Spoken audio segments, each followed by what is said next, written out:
જય શ્રી કૃષ્ણ. કેમ છો બધા? અત્યારે ચૈત્ર મહિનો ચાલી રહ્યો છે. 2 થી 3 દિવસ બાકી છે. તો આપણે કીડિયારું બનાવીશું. તો એના માટે મેં અહીંયા મગની દાળ, ઘી, ખાંડ, ચોખા, ઘઉંનો લોટ, સિંગદાણાનો ભૂકો અને તલનો ભૂકો લીધેલો છે. હવે આપણે બધી જ વસ્તુને 2-2 ચમચી એડ કરવાની છે.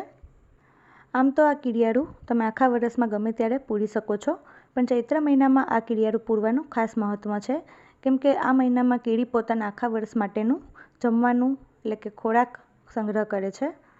સરસ આપણે બધી વસ્તુને મિક્સ કરી લેવાની છે. જો તમે આખા મહિનામાં આ કીડિયારું ના પૂરી શકો તો તમે ચૈત્ર મહિનાની જે અમાસ હોય છે તે દિવસે પણ કરી શકો છો.